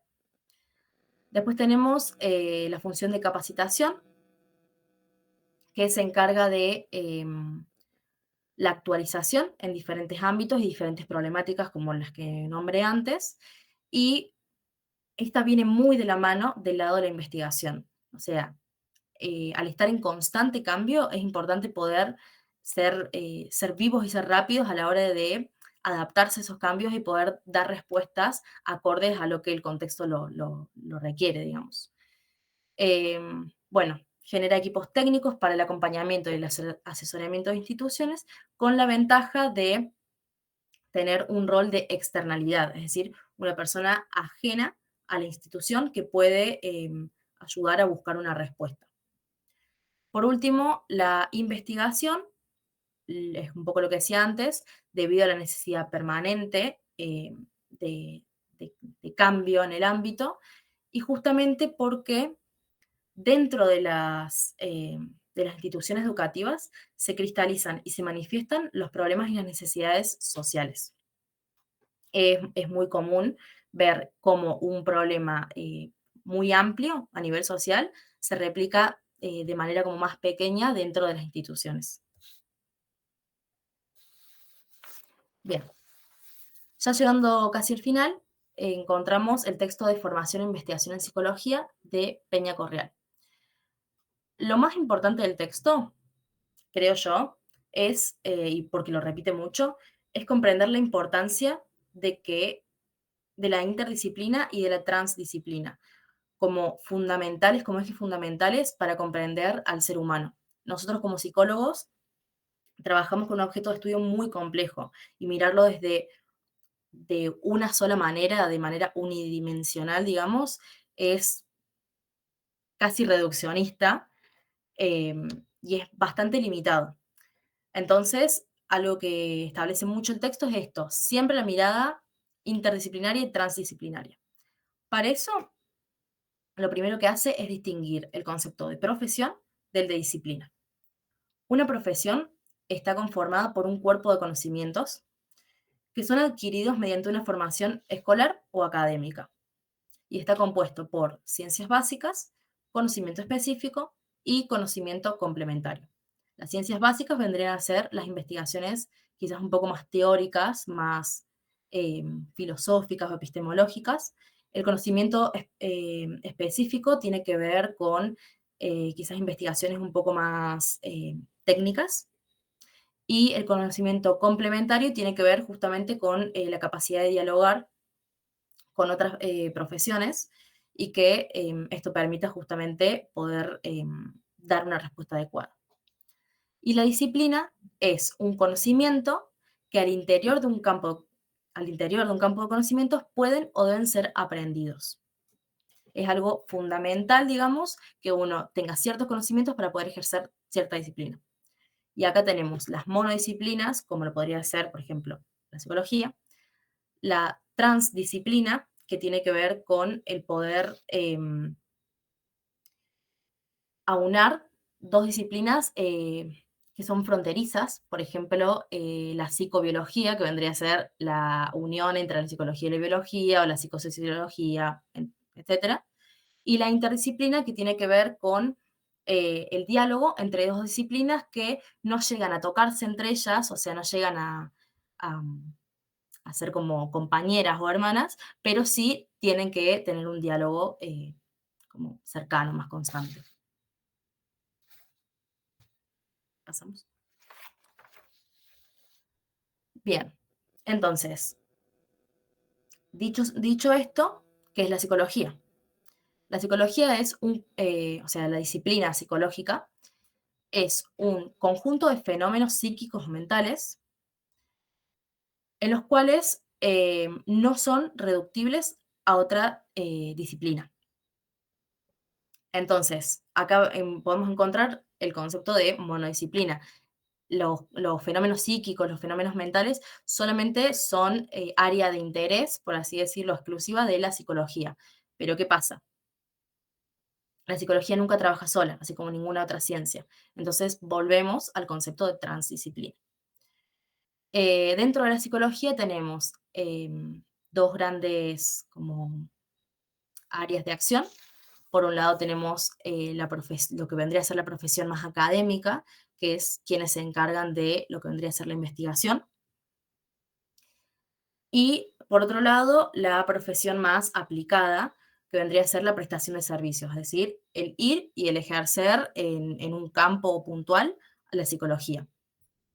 Bueno, y un poco acá les puse lo que vendrían a ser los pasos de la investigación, que no los desarrolla mucho en el texto, pero es importante que lo sepan, sobre todo porque les va a servir siempre, o sea, lo van a ver de acá hasta que se reciban. La investigación siempre comienza y termina a partir de una necesidad del cliente o del usuario. Entonces, a partir de esa demanda, se genera un análisis de un problema y la identificación teórica, es decir, poder conocer qué fundamentos teóricos a mí me respaldan lo que yo estoy viendo como problema, la evaluación, la formulación del caso, la evaluación de los efectos, es decir, yo genero toda una investigación, aplico los resultados y esos resultados qué efectos tienen sobre quienes lo están recibiendo.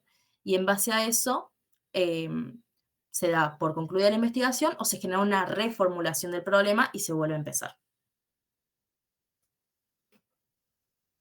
Bien, por último, hablar un poco acerca de los modelos de relaciones entre las disciplinas básicas y las disciplinas... no, mentira, esto está después.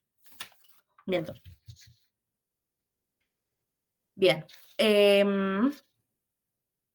La investigación básicamente son investigadores aquel que se dedica a la investigación en la disciplina básica de la psicología. La parte básica vendría a ser es como la piedra fundamental a partir de lo cual se generan el resto del campo de conocimientos, ¿sí? Entonces es muy importante la investigación en ciencia básica, digamos, tanto en psicología como en cualquier otra. Y a partir de esto tenemos un interés ligado a problemas conceptuales y teóricos de la disciplina, que es lo que les decía antes. Después tenemos un interés en temas de frontera de la psicología, como es, por ejemplo, la psicosociología. Y por otro lado, un interés en problemas aplicados y de conocimiento socialmente relevante, que acá vendrían a aplicar los pasos que les decía antes. Pasamos. Y por último, ahora sí, los modelos de relación entre las disciplinas básicas y las aplicadas. Básicamente acá son tres. Por un lado, el psicólogo, que es educado como científico, es decir, una persona que puede identificar problemas prácticos puntuales y específicos y a partir de los cuales va adaptando los hallazgos y los va incorporando a su ejercicio. Es decir, se parte de una práctica, se genera una teoría y esa teoría retroalimenta la práctica. Es circular, digamos.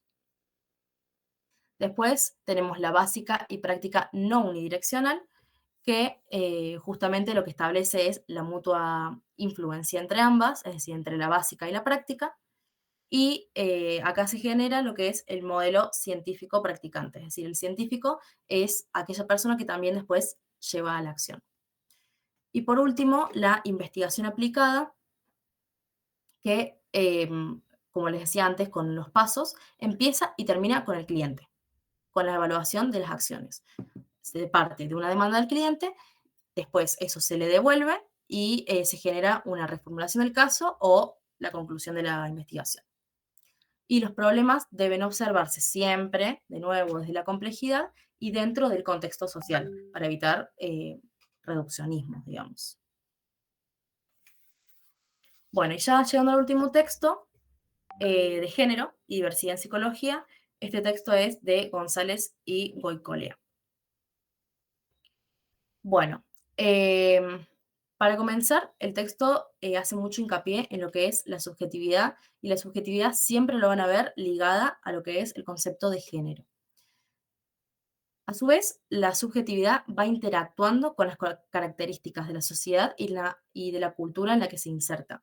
La subjetividad tiene que ver con la manera en la cual cada persona y cada individuo transita sus vivencias, es decir, cómo yo vivo mi vida y mis experiencias, y va conformando va conformando mi identidad. Eso básicamente es la subjetividad. Y tiene mucho que ver con el contexto en el que vivimos. Yo voy a experimentar un mismo hecho objetivo, como lo puede interpretar cualquiera de ustedes acá en Argentina o en Chile o en Europa, no sé. Entonces, se le da mucha importancia a los debates sociales y a la modificación de leyes para poder adaptarse a las nuevas identidades que surgen a partir de estas subjetividades, como lo son las identidades de género.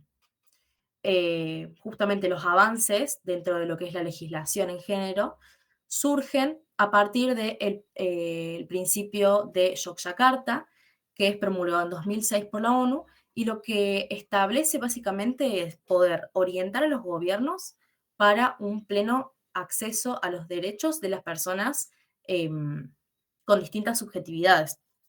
Y sí, básicamente eso. Y este mismo principio se aplica en Argentina en 2012 con la ley 26743, que establece el reconocimiento legal por parte del Estado de las distintas identidades de género y elimina, esto es muy importante, elimina la necesidad del diagnóstico para el cambio en el DNI y para también el acceso a la salud.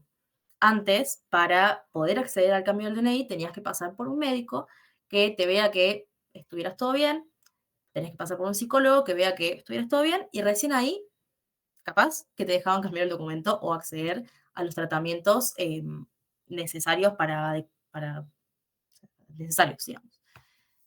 Hoy en día no es así, gracias, bueno, a esta ley. Un poco volviendo a lo que es la identidad de género, es una vivencia interna e individual del género como cada persona lo siente, la cual puede o no corresponder con el sexo asignado al nacer. Eso es como lo fundamental en el concepto de género, que puede o no estar ligado al sexo asignado al nacer. Y puede o no involucrar la modificación de la apariencia, y esto puede requerir de algún, por ejemplo, algún tratamiento médico, la hormonización, entre otras. ¿Pasamos? Bien, y para finalizar, el texto habla de lo que es la patologización en el género. La patologización tiene que ver con atribuir ciertas características como que no tienen que ver con el sufrimiento subjetivo, atribuirle esas características a alguna perturbación psíquica, es decir,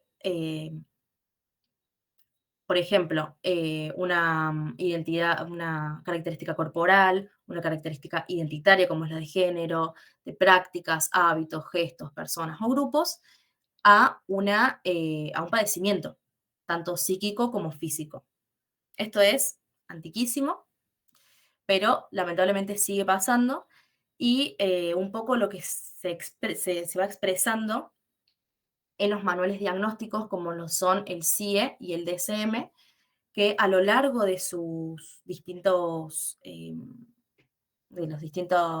formulaciones que se hicieron, seguían sosteniendo a las identidades de género como problemáticas, como un tipo de trastorno. Por ejemplo, el CIE-10 recién elimina en 2022 la condición trans dentro de su clasificación de trastornos psíquicos. Y el DSM cambió recién en 2013 el término de trastorno, y ni siquiera es que lo sacó, sino que lo cambió por disforia de género.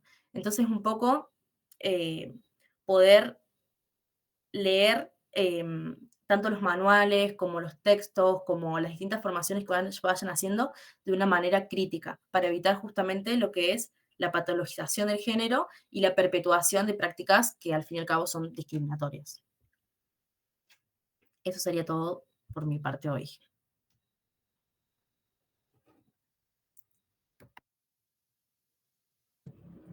Bueno, estamos entonces, perdón, Rodri. No, sí, era para charlar. No sé si está Yoko ahí.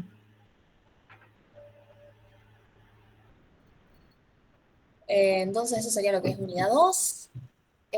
Si quieren, no sé qué les parece, podemos hacer un descanso de 5 minutitos, así, reanudan el mate, calientan agua, lo que sea, y vamos al simulacro, y después contestamos preguntas, así quienes tengan que irse se van. Habíamos dicho algo de la unidad 1, si quieren hagan preguntas puntuales, o sea, si tienen dudas puntuales, porque si damos toda la unidad 1, vamos a terminar este repaso a las 3 de la mañana. Pero eso, ¿les parece? Sería 5 minutos, arrancamos con el simulacro, pasamos del simulacro a contestar preguntas y esas preguntas que sean de lo que dimos hasta ahora y algunas de la unidad 1 si tienen dudas. Bueno, veo muchos dedos, sé que la gente no habla por acá. Lo interpretamos como así. Que supongo yo que son, ok. Nos Bueno, tomamos entonces hasta las 55 dale, capaz un poquito menos. y 53 Y 53, y cronometrado. 53 volvemos. Vayan dejando todas las preguntas nomás en el chat. Y arrancamos con el simulacro.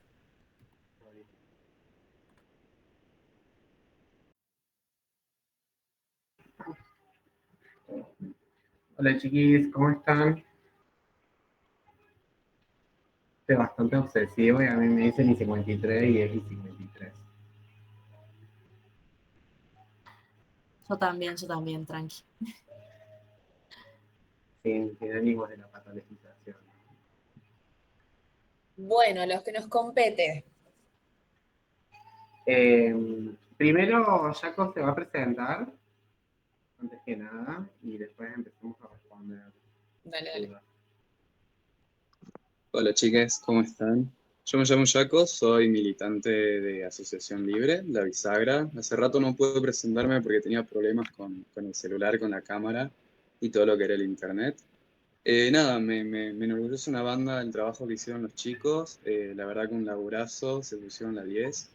Y también me gusta mucho que haya mucha participación de parte de los nuevos ingresantes y futuros psicólogos. Así que nada, yo re contento y paso a hacerle las preguntas que dejaron ustedes para que las conteste los chicos. Para Rodri hay dos preguntas. La primera dice, quisiera saber qué definición se le puede dar al modelo de universidad eclesiástico. ¿La respondo ahora o me lees las dos y después respondo? Responde ahora, Rodri, si querés, que Dale. así Bueno, ya te liberás y podemos ir al simulacro. sí, bueno, yo les pedí a los chicos si podían liberarme un poquito antes. Me levanto a las 5 y estoy matado. El modelo eclesiástico, como lo plantea la unidad 1, ustedes van a poder ver que es un recorrido histórico, ¿no? En donde se empiezan a postular los diferentes modelos de educación, las herencias que traemos de la escuela alemana y francesa, etcétera. Cuando se habla de universidad de modelo eclesiástico, habla de de los primeros modelos, en donde tiene dos características. Por un lado es conservador y por otro lado pondera los valores. Conservador no quiere decir con la misma significación que le damos hoy en día, sino conservador de los valores de la escuela francesa que nosotros heredamos. Nosotros heredamos dos tipos de escuela en Latinoamérica y Argentina. Por un lado, la escuela alemana y por otro lado, la escuela francesa. La escuela alemana siempre se caracterizó por la producción de conocimiento. Por eso tenemos muchos autores a lo largo de autores y autoras también a lo largo de la carrera de origen alemán. Y también por eso las producciones más filosóficas, humanistas, etcétera, vienen de esa región alemana, digamos. y por eso nos cuesta tanto pronunciar sus apellidos. Y la escuela francesa, por otro lado, se ha encargado más de la divulgación del conocimiento. Entonces a eso se refiere con el modelo de universidad eclesiástico. Es conservador de que conserva esos valores y sobrevalora y sobrepone los valores del momento. No sé si pude responder la pregunta. Aquí está la persona. Valentín Ludeño.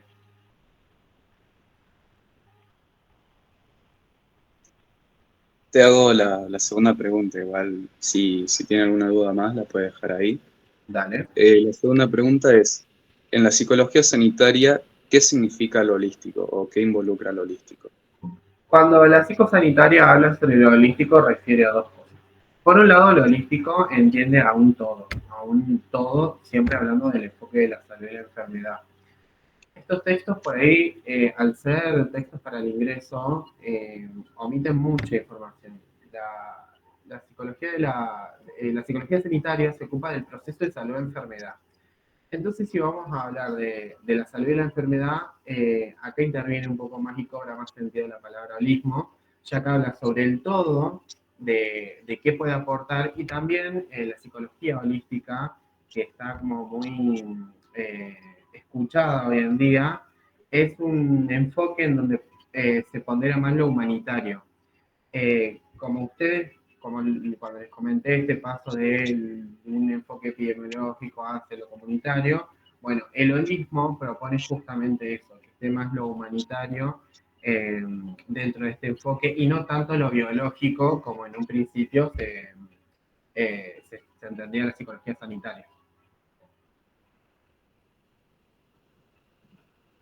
Bien, esas serían las preguntas para vos, Rodríguez. Bueno, No sé si ya querés desocuparte. sí, Muchas gracias por todo. me despido, gracias a ustedes por invitarme y bueno, nos vemos en el segundo repaso para el segundo parcial. Nos vemos, chicas. Chao, Dale, Rodrigo. gracias.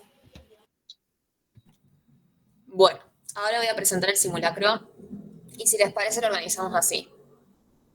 Perdón, se va a escuchar una moto de fondo, vivo en la calle más ruidosa de toda Córdoba. Les voy a presentar el simulacro, si les parece voy presentando a 2 preguntas, que es lo que me da la pantalla, y las van contestando si quieren en sus hojas, en sus cabezas o en el chat, y las vamos discutiendo, o cuando terminamos todo, discutimos todo juntos. Ahí lo presento.